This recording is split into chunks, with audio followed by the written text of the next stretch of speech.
Today on the Chopping Block podcast, or should I say this week? This week. Okay. So let me tell y'all something real quick.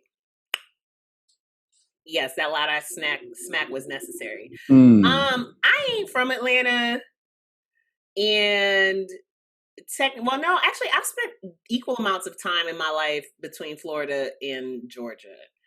And I'm not a Rick Ross fan. But what y'all motherfuckers not finna do is continue to disrespect Tawheed Epps the way that y'all have been disrespecting him all week, like he don't have a catalog. I don't understand, but let's talk about it. What's up, Mitty? So we gonna talk about that. We're gonna talk about a really cool new well, it's not new, but I don't think enough people be knowing about some of these programs. But did you know that Universal, the film company, has a program, like an incubator program for people who are in production who are interested in becoming composers? Really? Composers? They wow. Do. So they just opened applications for this year. We're going to talk about that. We are also going to talk about Only Built for Cuban Links, which turns 25 this weekend, because y'all niggas is old. And hey, black folks, antisemitism is not okay. It's not. Hey, John Leguizamo, black people are not the problem. We're not. Plus new music, because, it's the chopping block. So that's what we do. We talk about music. Hey. All right. So that's the episode. It is on all of your podcasting platforms. It is on YouTube. And let's start the show. Let's get it.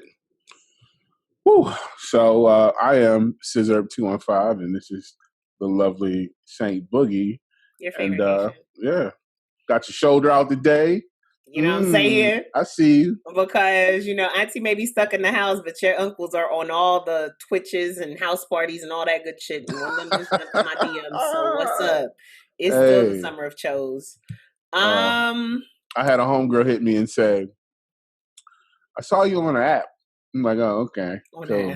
Listen, at this point, we all on apps because we can't go no damn where. We stuck in the house. Right. So, Well, kind of stuck in the house. Some of y'all are still way too outside for me. Yeah. I got outside yesterday, finally.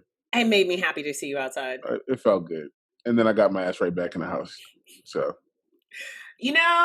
So this weekend, because, well, some of y'all may not know. Let's do this the right way. For those of you who are just joining us, thank you so much for tuning in to yet another episode of the Chopping Block podcast.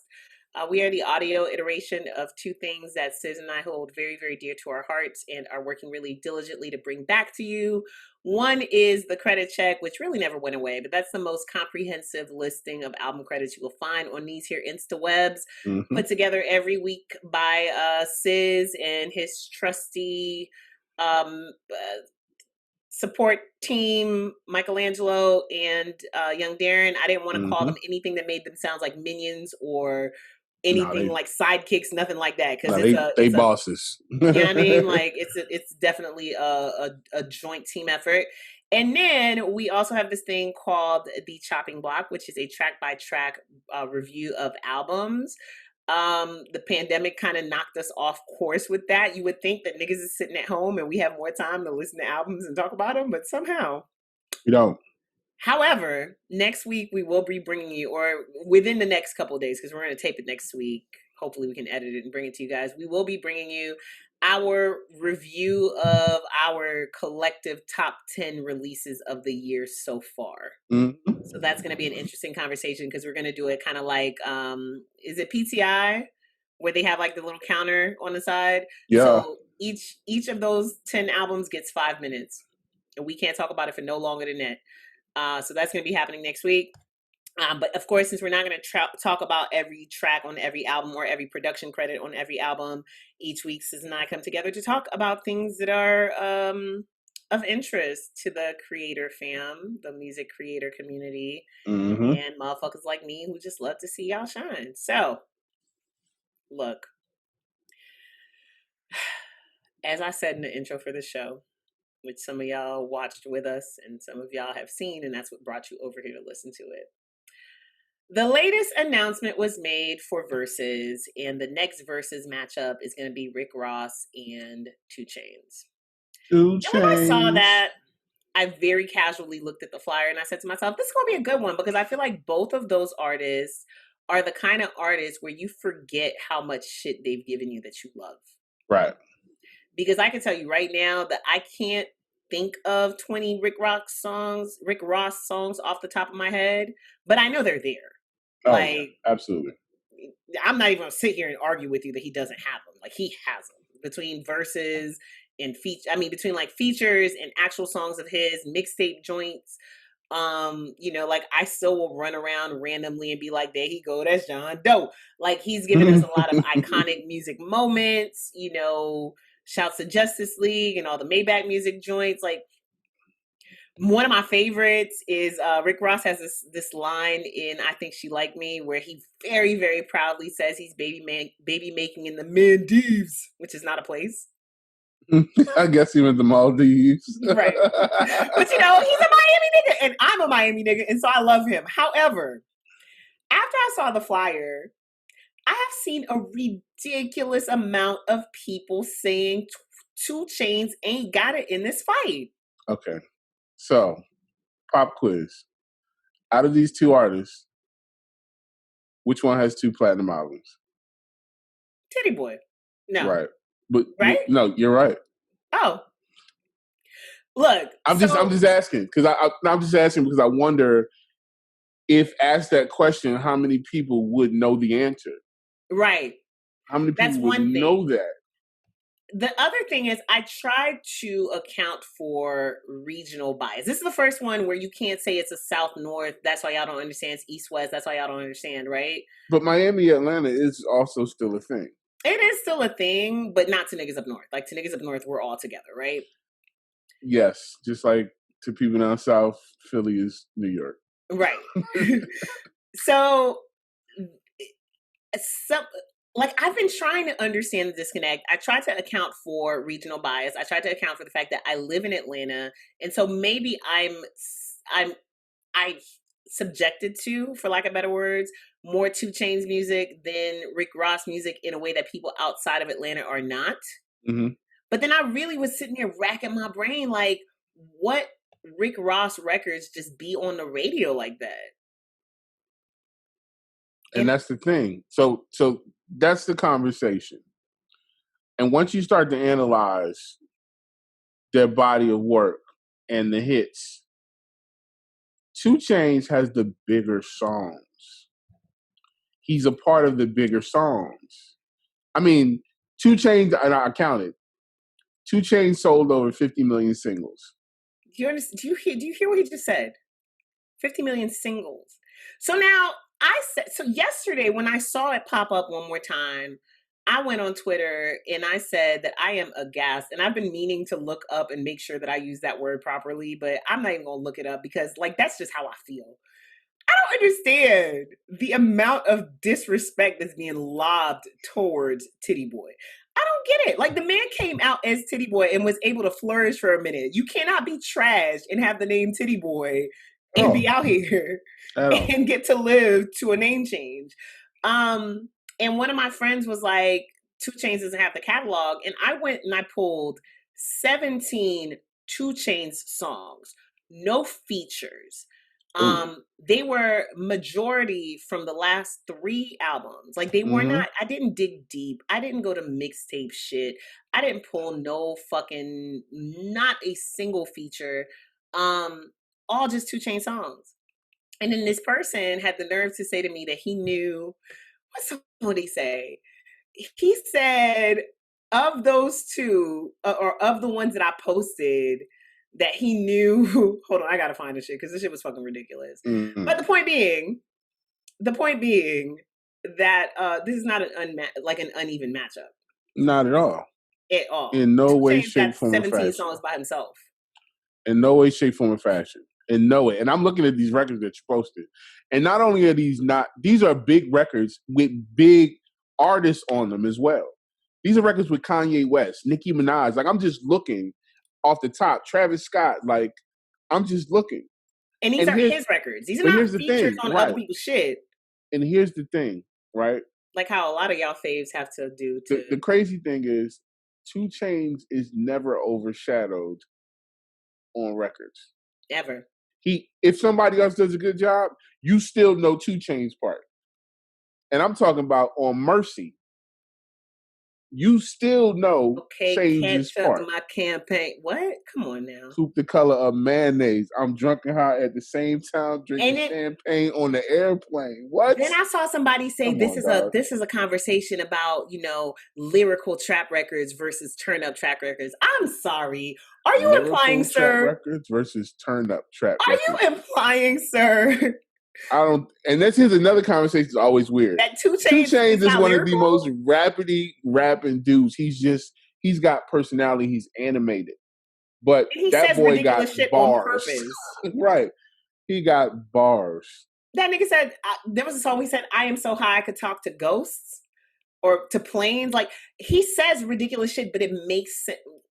Listen, I don't know. If you go to my Twitter, I'm at Saint Boogie. I have listed for you. I guarantee 17. I guarantee 17 songs.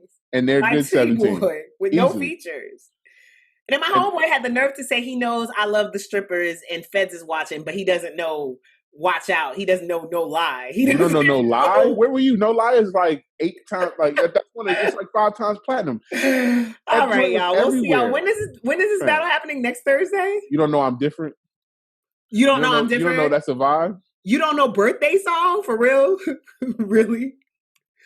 The official song that took over, the only reason why I can't take over in the club is because all he wants for his birthday is a big booty hoe. So like you can't really play it at like bar mitzvahs. They probably still do. They probably play the big booty broad version. But you know what I'm saying? Like bad bitch contest you in first place turns every girl into a clapper. Every girl. So to your check with the workplace and hand the valet the keys to the Mercedes. One of Kanye's favorite mess up line. We love when Kanye messes up the words. Come on, dog. This nigga said that ain't my baby, but if they oh my God, listen, no, I'm not doing this with y'all. I just feel like folks be trying too hard. Listen, we respect Rick Ross's catalog. Right, and that's my thing. I don't want to say that I can't say that 2 Chainz blows out Rick Ross because not at all. Nobody's getting blown out. No, nobody's getting blown out. But what we're saying is this is a very, very fair fight. Very. And I'm gonna enjoy the hell out of this fight because they're gonna play records that I've enjoyed for the past 15 years. I just know that's what's gonna happen. So right. I'm here for it. I'm here for hustling. I'm here for Duffel Bag Boy. I'm here for it. I'm gonna be partying. I'm here for mixtape Rick Ross. I'm here for it. Like, I'm excited about this one. And y'all know I've been just like I'm going to just mute y'all. That's what I'm going to do. And then I guess I'm going to have to figure out a way to watch the shit on Apple Music with the rest of y'all so we won't be lagging when I'm making my commentary. So that's next Thursday at 6 p.m. Yeah, we there. Definitely. All righty. Let's see what else is going on. Okay, so tonight at midnight, LA time probably, because the West Coast loves to hate on the rest of us and make us stay up till 3 a.m. Beyonce is releasing Black is King. We finally have a full understanding of what Black is King is. And basically the way that she did Lemonade, who are you laughing at? I'm just laughing at shit, Dirty Snares. I forgot about Push It. What? Oh, man, I'm sorry. Tell me Rick Ross records. I know that if I go and look at Rick Ross records, I'm going to find a whole bunch of shit. I could do Rick Ross records for days. We can have a more in-depth conversation about that later. But I'm not here to compare them. I'm just here to defend the fact that this is a good matchup. That's all. I'm just here to say I'm not going to slander Titty Boy while I'm around.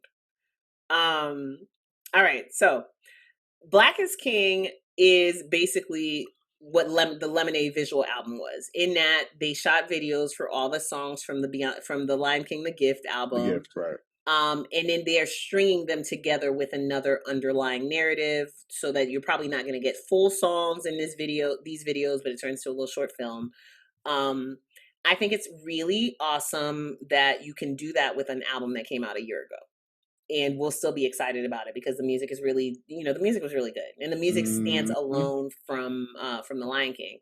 But, one interesting point that I saw in an article that they brought up is you got to understand and respect the gangster that allows Blue Ivy to say, all right, mommy, this is what we're going to do. You're going to go, because Blue Ivy called the play. You're going to go to Disney and you're going to be like, boom, I'm going to make a movie based on The Lion King. But y'all going to let me do what I want to do with it. Yeah, this is and this is a pretty big deal. It's a pretty big deal that she was able to secure the situation. First of all, yeah, a lot of people, somebody on my timeline asked yesterday, we still don't know what's going on. And I told them, about the whole Lion King to Give visualizer. And to be able to do something like that on a platform of this magnitude after the movie came out last year. Mm-hmm. So the movie did what it did. She was a part of the movie. She was a part of the soundtrack. She was a part of the bonus album for the soundtrack. And now for the bonus album for the soundtrack, she gets her own movie. And if y'all remember, there was a special that ran on ABC, and it ran like in prime time, about the making of the Lion King, the Gift album, in which, a lot of people were introduced to Tiwa Savage and Yemi Alade and Techno and Shatta Wale and all the other African artists who were featured on this project. But what always stands out with me with Beyonce, y'all can say whatever y'all want to say, it is the amount of Black creative talent that is employed in anything that she does. Absolutely.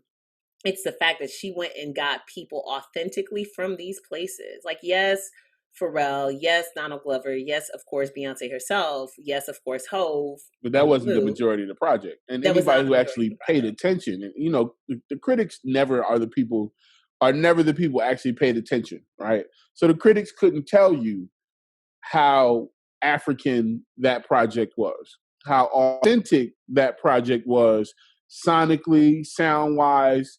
The main composer, you said his name, but he was literally all up and throughout the creation of that album, right? So it's not cultural appropriation. This is Beyonce shedding light on and working with some of the best talent in Africa that y'all just don't know about. And y'all ain't never gonna know about it because y'all too busy trying to criticize Beyonce and Jay-Z to fucking learn some shit. Right. And, and it's always interesting how people choose to criticize certain artists over others because Kendrick and them did the same thing for Black Panther. Black Panther, exactly. To a lesser magnitude, I think. To a much lesser magnitude. But the movie was more like taken as this is Blackness, which is dope. But,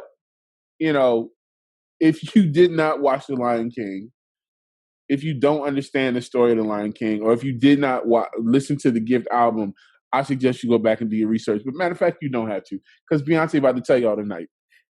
I ain't gonna hold you. What I really want to see is the behind the scenes footage from the making of this movie.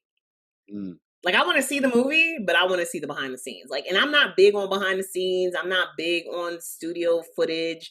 And, I hate to say I'm not part of the Beehive because I think it's just the whack thing for people to say. I am very, very fascinated by how Beyonce moves. And I hope that one day people will unequivocally, without any asterisks, be willing to give her props the way they used to give to Michael Jackson and to Prince. I'm not saying that in terms of musical talent. I am saying that in terms of process, in terms of the way they move, in terms of autonomy within this business, in terms of longevity, in terms of job creation and opportunity creation for other people. Like, y'all gotta give Blue Ivy and her mother their credit for all the shit that they do for people. I mean, don't forget Blue Ivy's daddy. I mean, he cool. He's only putting all his money into fighting social justice, and right. I mean, I'm just saying, like, we've never seen this.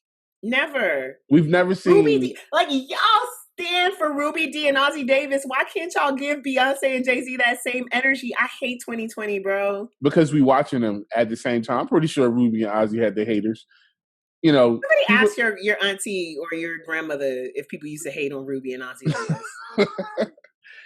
But we, I know when by the time we came up and saw them, we were celebrating them.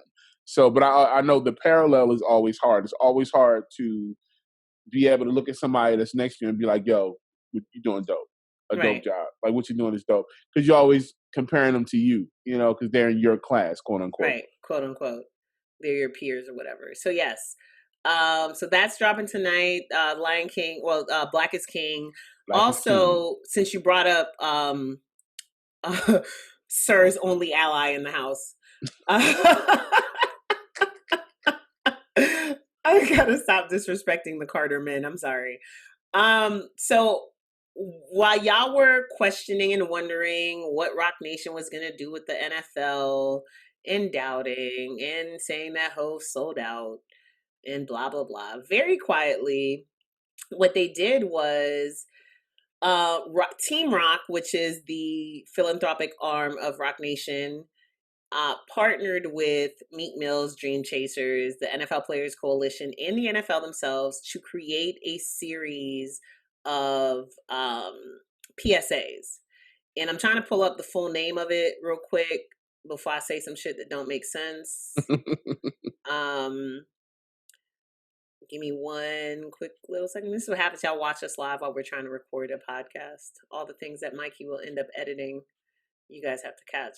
All right, so the series is called The Responsibility Program, and it is a joint initiative aiming to raise awareness about creating positive change and ending systemic racism. And what y'all got to understand sometimes about walking in the house and enforcing people's hands from inside is that he got the NFL to help pay for PSAs about the killings of Danroy Henry, Antoine Rose in Pennsylvania, Botham Jean in Texas, Hadia Pendleton.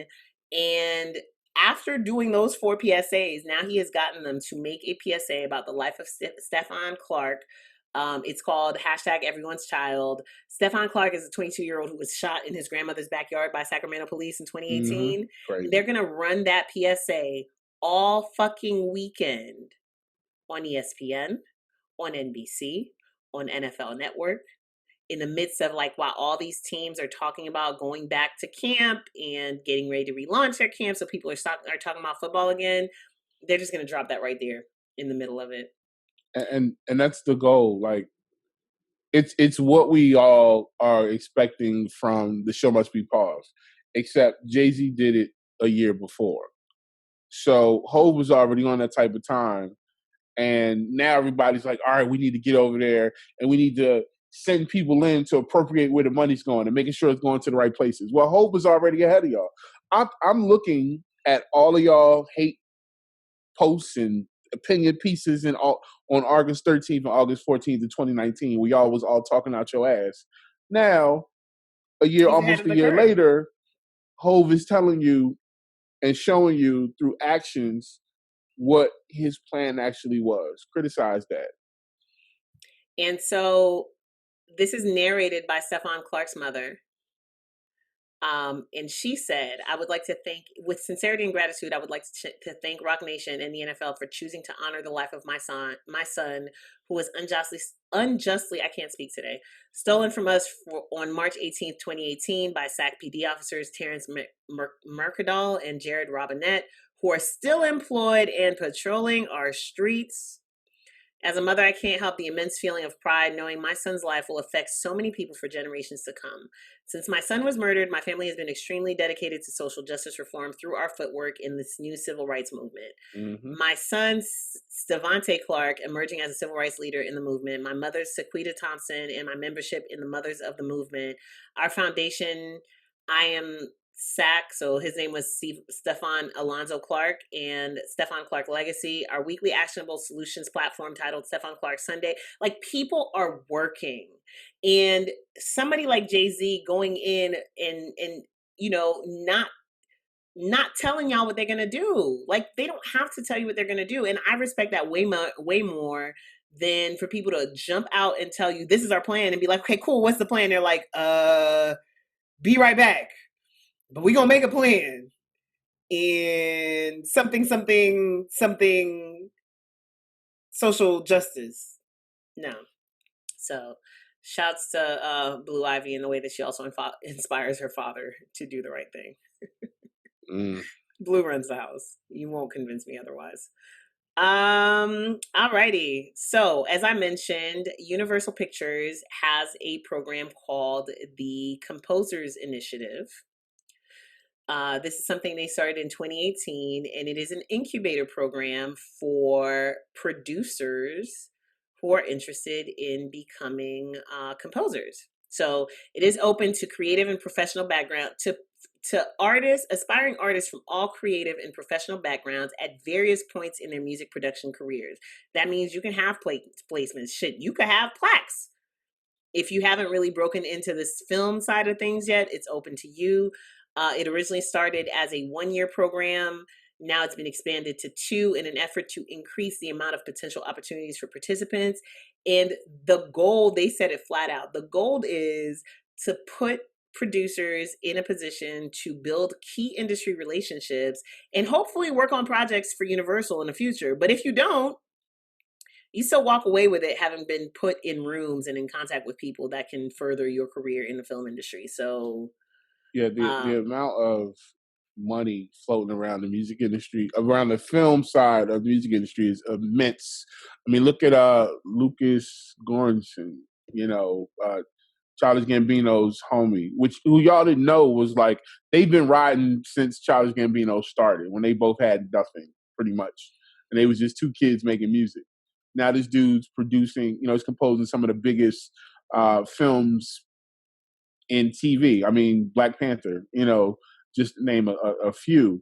Right. So to be able to transition into that world, it's a lot of money in there. We want to see y'all get that money. So make sure, one more time, could you give them the name of it just so they could? Sure. It is called the Universal Pictures Composer Initiative. Applications are open through August 23rd, and the website is universaltalentdevelopment.com/composers. So y'all make sure y'all universaltalentdevelopment.com/composers.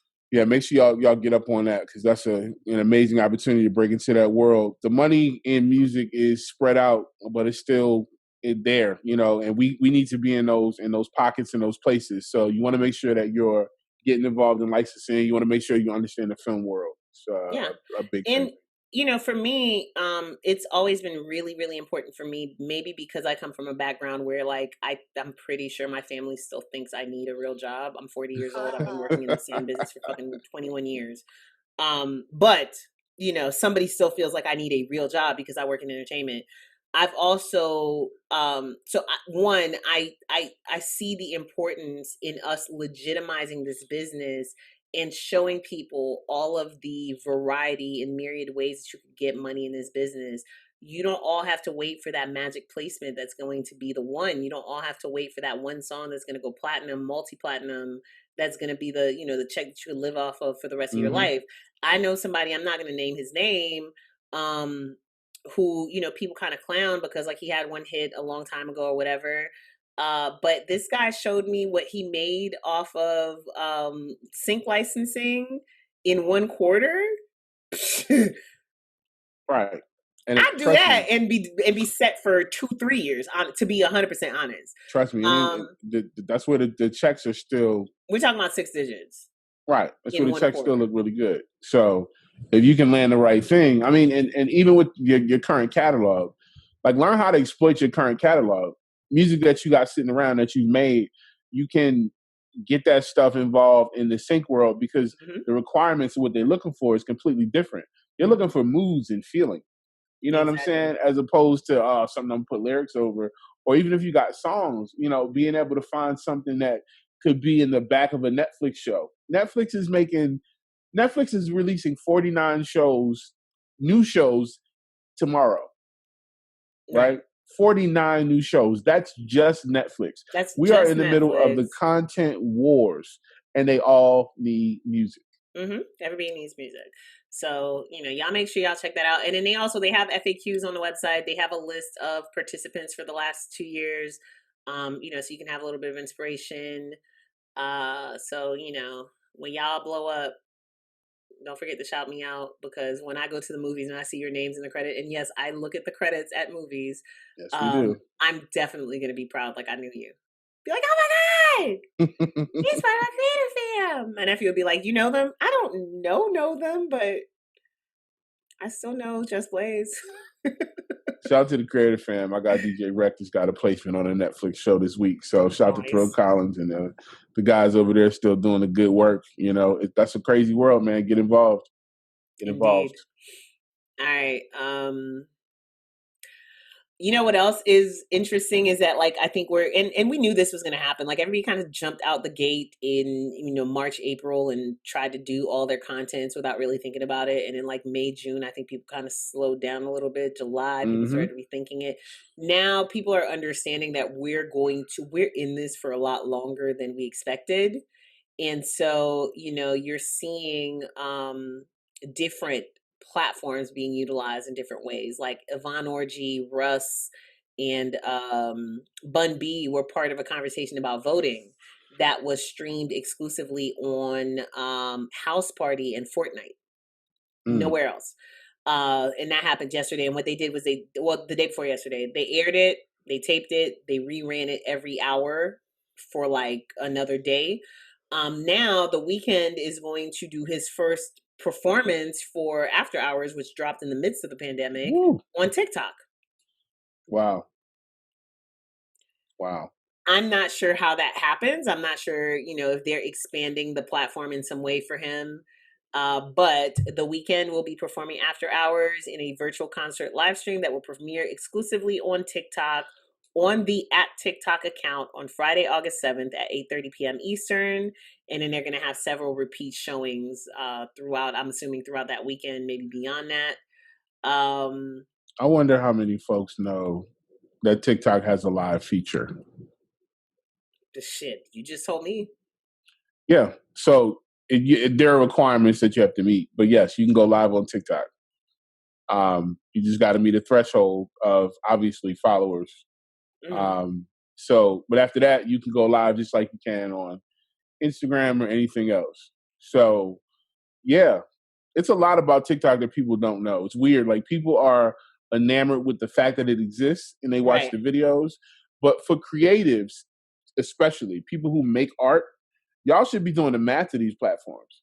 Don't worry about the platform. There's way too many people invested in like, if you make music, you can't have the same conversations that regular consumers are having. Your job is to figure out where the bag is. That's your job. Don't worry about all that cool stuff. I just had a guy on Instagram just say, well, I don't even be on TikTok like that. Well, you're an idiot, sir. Because that's where consumers are. And that's where the money is. And when you have a conversation about TikTok, most people don't even know how you could utilize and monetize TikTok. Completely tired of this conversation, but I'm going to have it until all of y'all realize that you need to sign up for Harry Fox. You need to sign up for Music Reports. You need to sign up for the NMPA. You need to, first of all, get you a feed where you can read music business news. So when we say these things, y'all not like, oh my God, I didn't know about that. I want y'all to know something really clearly. We used to do it on the iStandards website. I do it to a slightly different audience daily with my yesterday's news brief.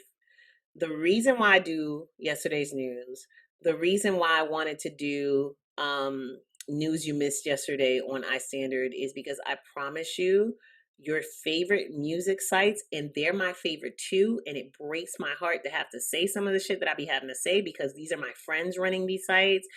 These are people who support my clients running these sites, but they are all telling you the same 5 news stories, and they are missing immense shit.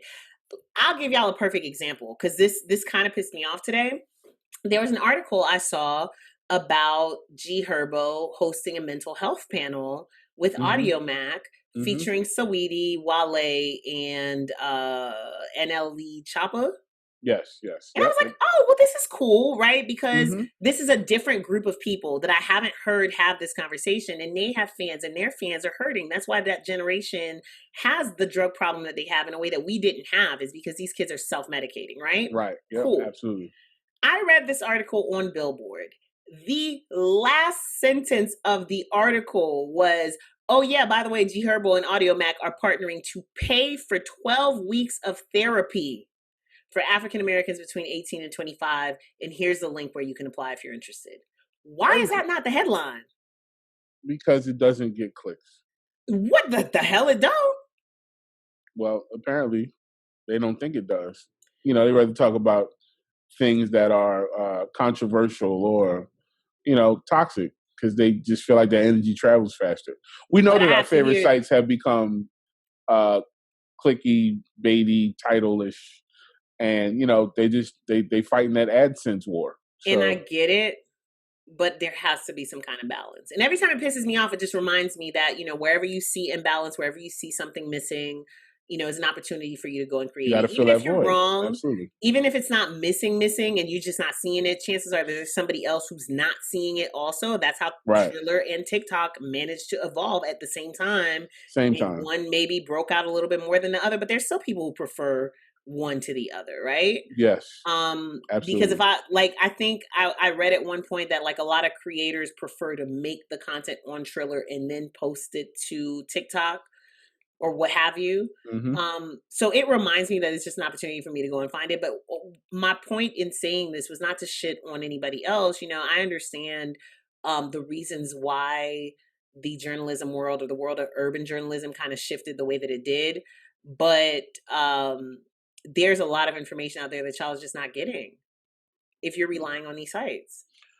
Everybody do me a favor. All of y'all have a Gmail. Go Google alerts and set you some alerts. Put in music business, and let it just go. If you understand how to do an RSS feed, build yourself an RSS feed that gives you information on music business and have it be sent to your phone or whatever. Or get Smart News and just pick music business as the topic. Like, just make sure, or, you know, ask your whatever your personal assistant is to read you news about a specific topic so that you stay engaged, especially if this is your career choice. Like, if you want to roll in this career, then you need to know everything about it. Yeah. Everything. And trust me, the mainstream is not where you'll find the information. You actually got to dig a little bit. It's not hidden, but you got to dig a little bit because it's not the main thing that you'll see.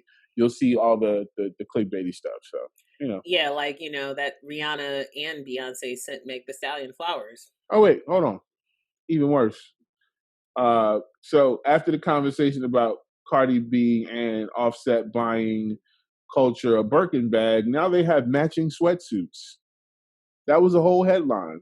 If you don't let these rich niggas do rich nigga shit with their baby, can y'all please, let me tell y'all something. Rich niggas that came from nothing. We gonna listen. Let me tell you something. I need y'all to understand that I, as an aspiring rich bitch, created an Instagram page for my dog to review toys just so I could justify the fact that I can't go in Petco and not come out with a fucking toy. Right. I mean, I'm sure I could, but she's fucking cute. Have y'all seen my dog? My dog is adorable. So she gets all the toys. Like, let Rich be, like, just anyway. All right, I'm off my soapbox. Only to catch my breath and get on a different soapbox. Yeah, that's what we jump from soapbox to soapbox. Let's do it. Look, you guys. I, as a non-American Black person, understand and respect when Black Americans say to me that they feel as though Black people cannot be racist because racism requires a certain amount of power.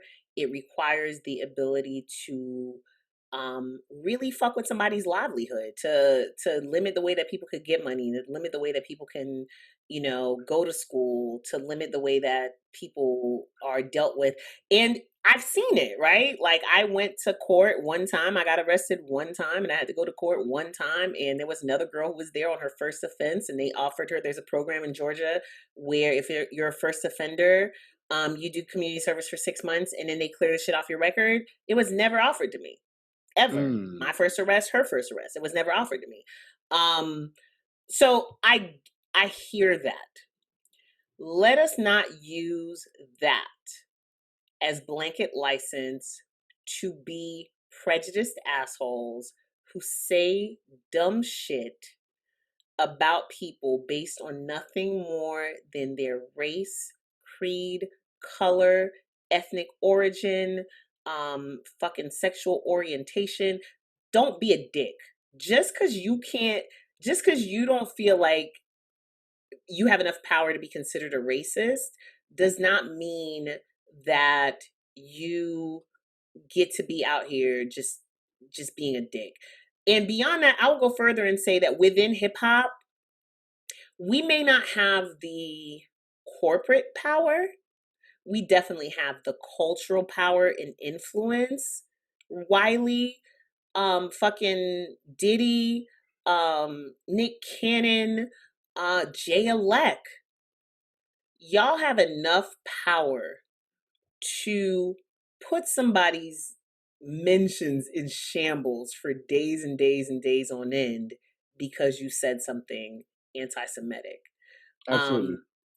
And I bring this up for a couple of reasons. First, full disclosure, I bring it up because I'm bad at speaking out against shit like this. I am really good at seeing people who I know say dumb shit on social media, typing 4 words, deleting it, and muting them niggas. Like, I'm just gonna not engage. Okay? I have a friend who I love very, very dearly, and very often that person will post shit and I'll look at it and be like, yo, I really shouldn't be friends with you anymore. But like, I love you dearly, but like, okay. We all, I feel that pain for sure. 2, I bring it up because 2 of my absolute favorite industry connects turned friends are Jeff and Eric from It's the Real, who are Jewish. Jeff and Eric check on me regularly. It ain't no music shit.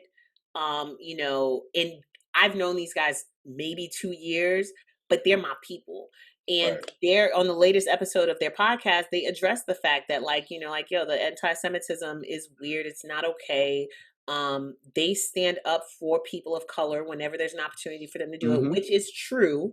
I know this because when the riots broke out, they were the first people that were not Black to reach out to me, and not in a way that was self-effacing, not in a way that was like meant to make them feel good about themselves, but like legit to be like, yo, you good? And that's not new at all. But here's the problem. Once again, where's the problem always boiled down to? Ignorance, right? We want to package everything into this nice, cute box and just define it, right? So a lot of anti-Semitic feeling comes from they come from political issues, right? With the state of Israel, right? So a lot of people's introduction to quote unquote Jewish people. First of all, you've been around Jewish people your whole life, but the conversation that usually surrounds Jewish people in the negative way, because every ethnic group, religious group, we all have like the good things people say about us, and we all have like the bad things everybody say about us, the stereotypes, right? So just like Black people have stereotypes, the Spanish people, everybody, the Jewish stereotypes are things like, you know, oh, they control the money, right? Or when it comes to the Jewish thing, it's like the situation with Israel and Palestine, which is completely fucked, right? Yes. The state of Israel is trash, and the United States is in bed with the state of Israel. But the state of Israel is not every Jewish person in the world. Shit, the state of Israel and the policies of the Israeli government is not every Israeli person. At all. Exactly. So, but once again, neat, cute boxes, you know what I'm saying? Like, so those things trickle down, right? I got tons of Jewish homies. I've had tons of Jewish homies my whole life. and they don't fit any of those stereotypes that you put them in. Jewish people have fought side by side with Black people in America, supported Black things for centuries. It's not our fault. It's not their fault that they have some people that are good with money or banking or things like that. Like, maybe we should want to be more like that. You know what I'm saying? And if you've ever read the book, The Outliers by Malcolm Gladwell, there's a whole chapter dedicated that talks about why Jewish immigrants coming into the United States specifically position their children to have certain types of careers. But that's not just them. That's It's every immigrant. Like, literally, like, you know, my baby mama is Asian, right? By the time she was 18, she had perfect credit. Her parents used her name. Her parents used her name to buy things and do things in a positive way. Right. So that by the time she was ready to go off to college, she could get whatever she needed.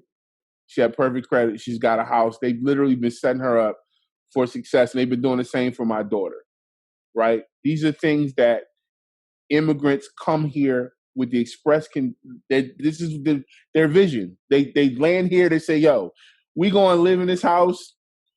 We gonna all get together, pay these bills. We gonna cop this cab license, and we gonna come up. And then we're gonna send our kids off to go do this, that, and the third. Like, that's just, it's standard practice. And people that are here, we just had this conversation earlier. Yeah. Half of my family is from the islands. The other half is African American. The island half, they came to America with a plan. My grandfather was a electrical engineer for Boeing. He had a plan. He had a plan for his children.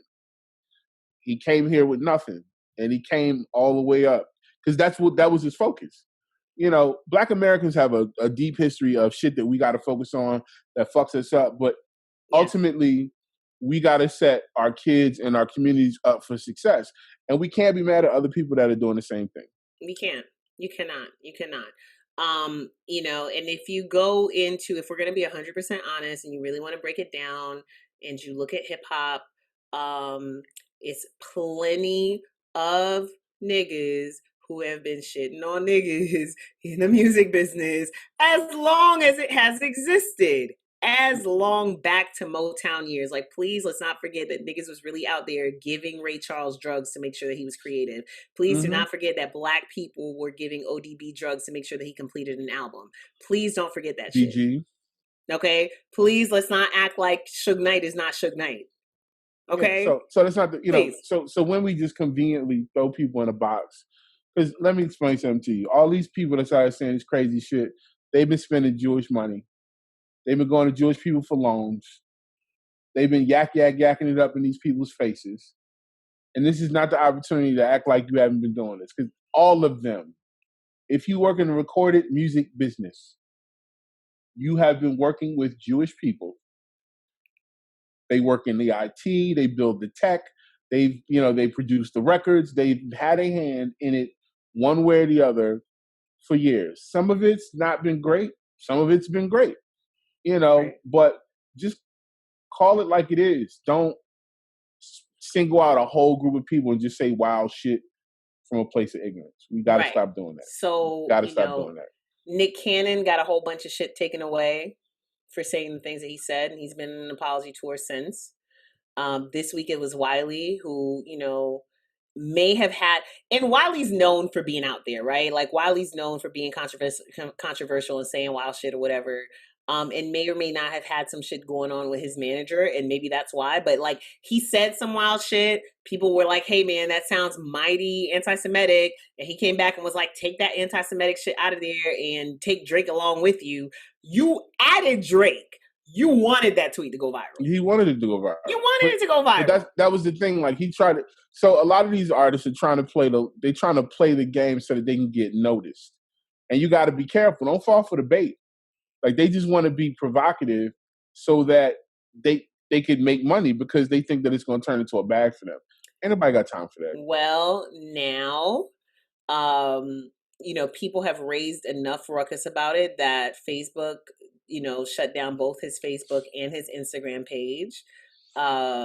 His They should have management did that when company he was arguing with with old boy. with what's his name, right? I don't know why I'm blanking on his name right now. I can see his face. His management company dropped him. And in the UK, they take anti-Semitic tweets seriously enough that he is actually being investigated by the Metropolitan Police of London. So shut up already, you guys. Thanks. You should listen. You should have just made Bosey and just shut the hell up, bro. Yo, because that's a bop. That came yesterday. on in my that came on in one of my playlists yesterday, and I was like, fuck. That's a perfect song anymore. If there was a perfect song, that's a perfect song. And Stormzy's who we were thinking of. Yes, exactly, Stormzy. But Wiley's always been self-destructive from what I've seen. Yeah, this is what I hear. I didn't realize that about him, but hey, bro, he apologized today. Yeah, because once them bags start going away, that's your livelihood. Like, you got to understand. As Gossip says, when the checks stop coming in, we are a society. What you do has a ripple effect. Yes. You can't just be out here doing whatever, saying whatever. Fight for justice, fight for rights, and all that stuff. That's what we all doing. But don't just be out here saying wild shit with nothing behind it. Right, at all. Or, I will own the fact that as a 80s baby, I was raised with a lot of problematic ways of thinking. Absolutely. And I know not to say certain shit out loud. Listen, I know to try to learn some shit. Like, I really wanted to ask the internet today because I listened to, one of the little news briefs that I listened to in the morning is This Day in History. And they were like, and today in 19 whatever year, Bruce Jenner won, blah, blah, blah, blah. And I was like, do we still refer to Caitlyn as Bruce when we're talking about things that she did as Bruce? That's a valid question. I want to know what the protocol is on that. I want to know what the protocol is. I mean, I'm assuming that today in history, that history.com went and did their, made sure that, like, they pronounced that properly. So here's the thing. Do we still refer to things that Muhammad Ali did when he was Cassius Clay as Cassius Clay? Do we do that with Lou Alcindor? I'm just trying to figure it out. Good point. I've come to the point in my life. Different though. It is. But it's even further. But I'm just wondering, because that's just like a starting point. Because if we do that, then we definitely should. But I'm trying to be more educated in ways that affect other people's rights and feelings and the way people want to be approached and looked at. Because that's big. That's my respect for others, because that's just something that we got to learn. I grew up problematic all over the place. All the toxic masculinity, toxic blackness, all the toxic every damn thing. So, trying to be a better person, I'm trying to understand folks. We all here to learn. So if somebody knows the answer, please share it with us. But, it comes from a place of actually wanting to understand and not be ignorant. So, and I'll say this also. A lot of us are genuinely trying to learn. Yeah. And so for those of you who might be a little bit ahead of us, who might know a little better, be gracious. Yeah, because but we also know there's a lot of dickheads who aren't trying to learn, and they're making fun of shit, and they think it's a joke, and that's just not me. That's not us. So. All right. Well, we got a couple minutes to talk. Wait, there was one. Oh shit. Only Built for Cuban Links turns 25 on Saturday. Mm-hmm. You guys, and to celebrate, Raekwon is releasing a project called Rare Instrumentals. It's all the instrumentals from y'all's beloved Purple Tape.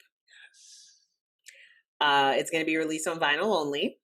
Yo. You can pre-order it now at getondown.com. It's a double LP, so you're going to get the full album, I guess, on one and the instrumental on the other. And Raekwon and I said RZA, but I thought it was RZA. I said RZA on my news brief, but it's actually Ghostface. Raekwon and Ghostface are actually going to do a live tomorrow to talk about the Purple Tape. You're Dope. welcome. I bet Yeah, you none of your that's gonna websites told you be that shit either. wow. See, we're gonna have to spread that around because I can't understand how I haven't even like I don't know. I give up, you guys. I give up. All right. This would be a great time, on the audio side of the path of the podcast for you to, allow us to shed some light on the shit that you guys are doing. If you were to sponsor us, we're also, you guys, this is episode 30. 30 episodes. 30 episodes. I don't even know. Can we have that conversation again? No. What? That we've had 30 episodes? No. The other thing? Yeah. I mean, we signed all the things. Let's wait. I know. Let's wait till it goes live. You be signing paperwork. You know what I'm saying? They have our banking information and our legal information. Hey, so yeah. Yeah. We're not talking about it yet. Okay, real quick. Friday, 7 p.m. Eastern on Raekwon's IG Live, conversing and celebrating 25 years of Purple Tape business. Thank you for conversing. Him and Ghostface. Thank you. Which is going to be really interesting because, one of the things that, like, one of those little known facts that people like to tell you about the rap world is that Ghostface and Raekwon are not really friends, or were not really friends back in the day. As we saw on we need the tea on that. We still need the tea on that one. Like Hopefully they'll talk about it. Yeah, because listen, that blew my mind. Absolutely blew my mind. Right, because you would think they were best friends, right? But I also, I understand that energy too. One of my favorite rap groups from Chicago, LEP, had a similar, well, it's not a similar story, but they had a similar, like, we didn't mess with each other in the beginning type of energy. And then it led to them become a partner. So it's not like it's not a dynamic that happens. A lot of times rivals become homies. Yes, indeed. So y'all make sure, I'll be tuned in. I will be tuned in for that. I don't got nothing else to do. What am I going to go out on a Friday night? No. And fellas, for those of you who are single in this era of COVID, a bitch like me would be really excited if you were like, yo, let's watch this Ghostface thing together. I'll order you some Uber Eats and get it delivered at 6:45. Y'all meet up in the Zoom room and just I mean, either that or just, sit on the phone on speakerphone and watch this shit on your computer. Listen, we're doing it virtual. I'm sharing the screen. I need to stare into some eyes while we watching this thing together. And how about some movie dates? You know what I'm saying? Like, let's go to the movies on Zoom. Right. All right, real quick. New music time. So Rock Nation is dropping a social justice themed album called Reprise. Don't have an actual release date for that project as of just yet. However, we do have the lead single by Georgia Smith, and it's called By Any Means. And Georgia Smith has one of those very, very interesting voices. It's, one of those like eerie, like the texture of her voice is really dope, and I think gives things a different feel. So y'all check that out and be on the lookout for the actual album from Rock Nation. I think it's interesting though. Well, I mean, no, it's not interesting because the protests were happening all over the world because we're all kind of dealing with the same shit. And Georgia Smith has definitely been like active in the UK protesting and speaking up. And I believe this is the second joint that she's dropped that addresses social justice. Refreshing the live. Also in that vein, Olu from Earth Gang. Oh, he already did it. Or you're refreshing somewhere else. Oh, he did. Oh, okay. Olu from Earth Gang remade Marvin Gaye's What's Going On. Nice. And it sounds really good because it's not like a direct, like, like he put his own little spin and touches on it. But at the same time, like it doesn't stray so much from the original that you would feel like he did too much. Right. And then Trey the Truth dropped a song called It Ain't Fair. And I would like to go and listen to it, but it's a posse cut with 59 and a half niggas I've never heard of. Okay. 48 that I've never heard of and 2 that I have, but I've never heard their music. It happens. But it's out there. And Trey, and you know, if nothing, you can say whatever you want to say about Trey the Truth. There's a lot of people that still don't rock with him because of some of the things, the missteps of his earlier days. But Trey definitely been putting in that work. Oh, absolutely. He's a self-contained unit with all the respect in the world. Yes, indeed. Ladies and gentlemen, one Onika Mirage has actually delivered a verse that both Ciz and I can listen to and enjoy. Or thumbs up. A verse that almost makes us forget that Miss Onika Mirage is so much. So exhausting. She's a lot. But A$AP Ferg just dropped a new joint. It actually came out today. It's called Move Your Hips. It features Made in Tokyo on the hook. And a cute little video. Who produced it? Did we even look at that? They didn't list that. Boo, bad rappers. You didn't tell us who produced it. But it's a good little bop. What else did you hear this week that you were fucking with? That joint with... Oh, wait, we talking about who produced the A$AP Ferg joint? Yeah. Oh, that's my boy Frankie P. Oh, my bad. Yeah, oh, he did mention that. I thought that was from Watching the Heights, like, man. That's my boy. Ferg nickname that I didn't know. No, that's my boy Frankie P. Yeah, Frankie P, former content manager for iStandUpProducers.com. Oh shit! Hi, crazy dope producer. He's been totally tearing it up on the scene. You know, rolling with Ferg forever. You know, that's one of Ferg's main collaborators, and I just love to see my dude come up, man. Frankie P is super talented, man. Watching the Heights. He's from the Heights, man. You know? From the Heights. Uptown. You feel me? Uptown, you funny. I saw a couple names that I was really excited to just see back next to the words new music. I saw Nappy Roots dropped a new joint called Backroads. I saw Chaz French drop the new joint. Shout to the DMV area. Too Short is continuing his Trunk Tuesdays series, and he dropped a joint called Mentor featuring Problem. Taylor Swift is dropping videos for her project. Taylor Swift's album, according to her label, sold 1.3 million copies in 24 hours. Yeah, man. And it smashing records. Top charts in the US and UK coming up. And she just dropped that bitch out of nowhere.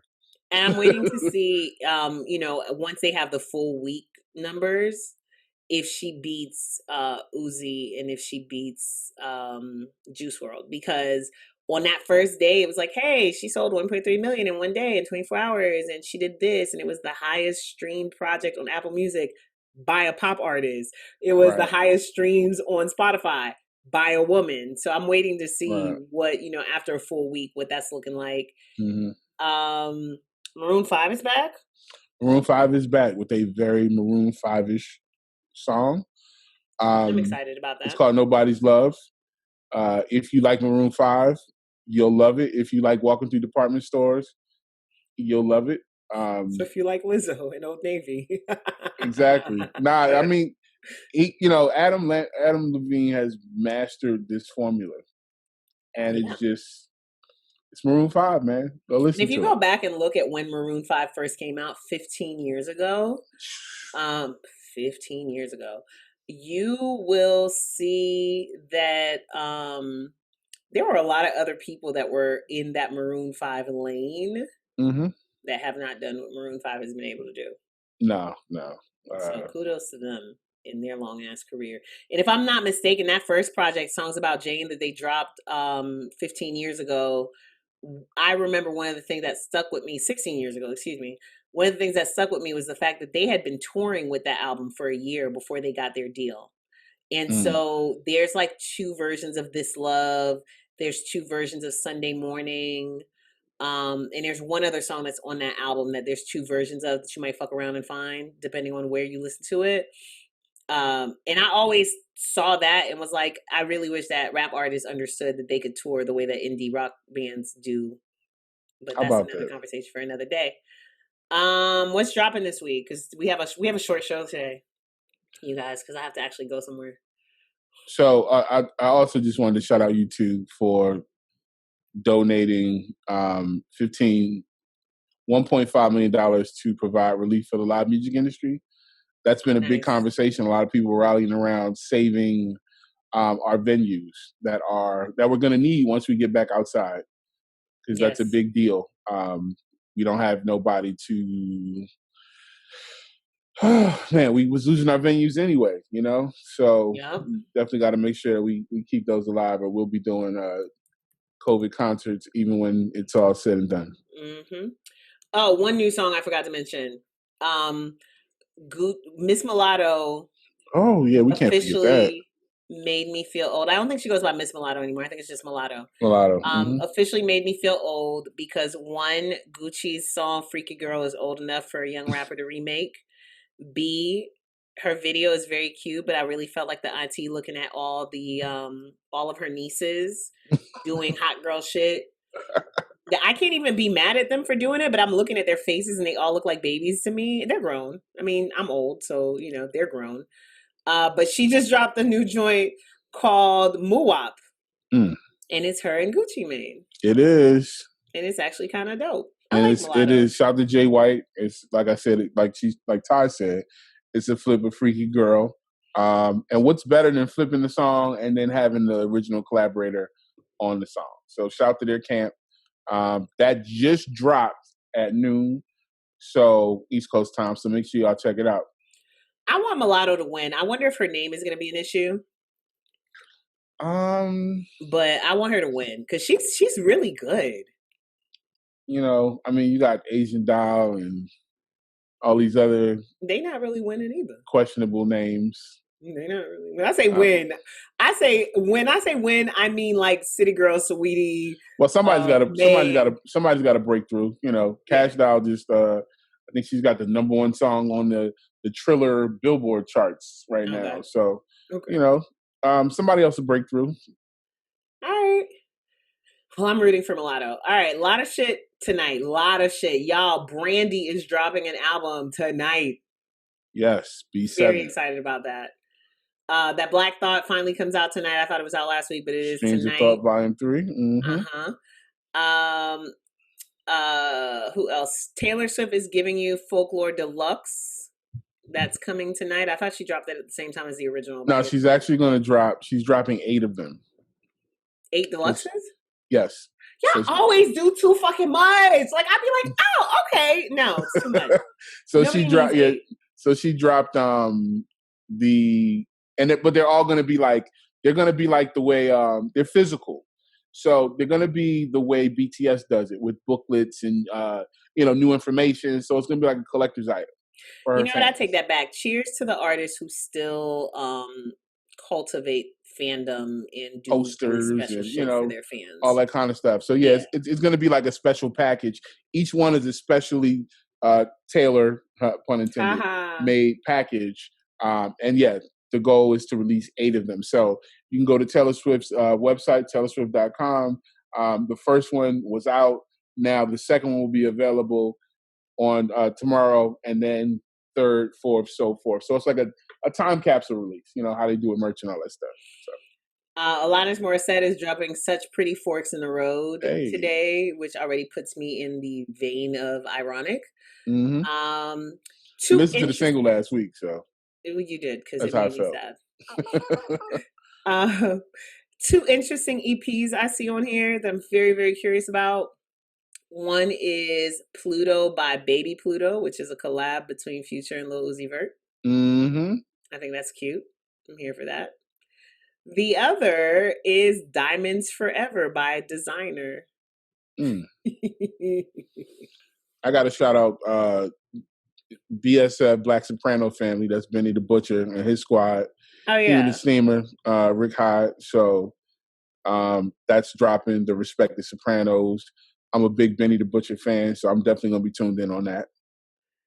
And I think that's all the new shit for this week, right? So we got Nick Caution dropping his EP Open Flame.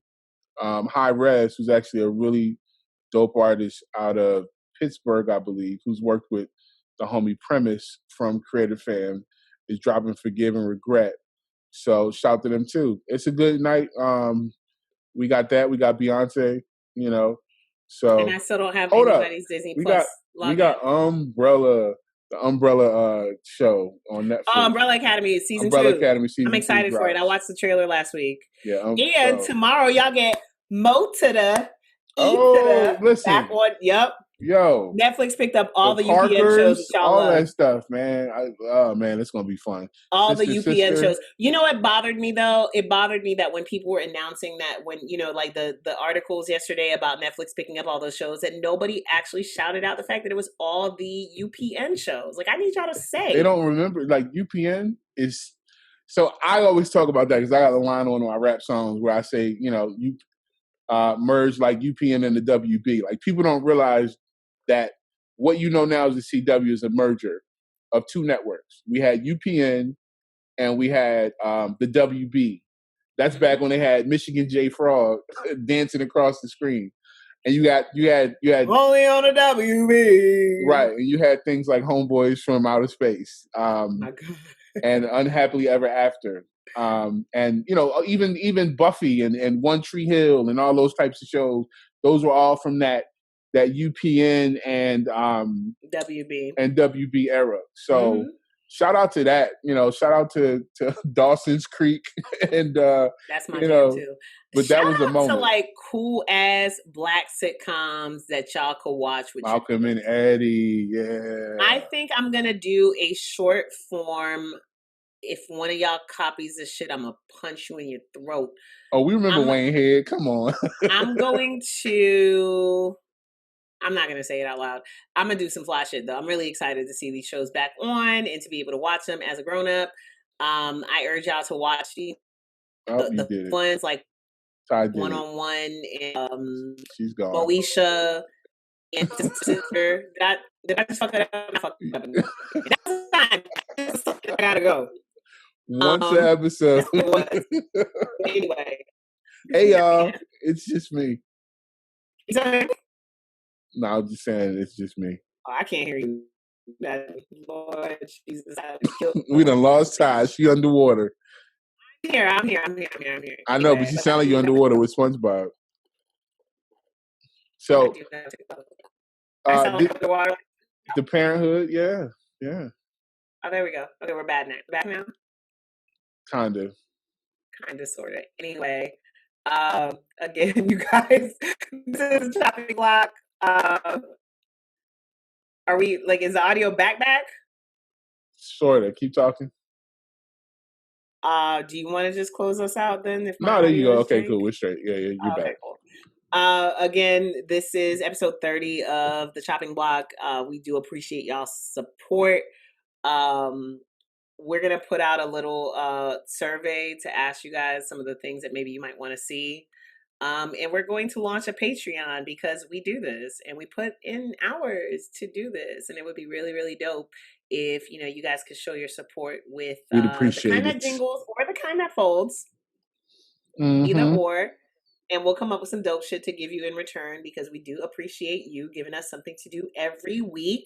As always, he is at Scissor215 on all social media platforms. And she is at St. Boogie. Check her out. And the show is at the Chop Block Pod on everything except for Instagram, where we are at Chop Block Pod. ChopBlockPod.com follow us. Coming soon. Follow us at Chop Block Pod. Please, we need people. Yes. You know what I'm saying? We got our own social media accounts, y'all. So everybody that's tuned into the iStandard, make sure y'all head over to the Chop Block Pod IG and follow us there. If you watch us on Facebook, make sure you check out our page. If you're on Twitter, make sure you do the same. So forth. Please support this brand. Please. We love y'all. We want to keep bringing y'all these dope episodes. Yes. So yeah. And do new stuff. Also, a quick PSA, good people. Don't hit me up about being on the podcast if you've clearly never listened to the podcast and do not realize that we haven't had not near guests on this podcast. And we ain't playing no music. And we ain't played no music on this podcast. Okay? Thanks. Love y'all. Wash your hands, cover your faces, stay in the house. Be careful. And we will talk to you next week. We out. Rest in peace to Herman Cain. Rest in peace to Malik B. Rest in peace to Malik being an B. idiot, standing on a stupid hill. Woo, rest in peace to Malik B, man. Y'all be safe. Peace. We out of here.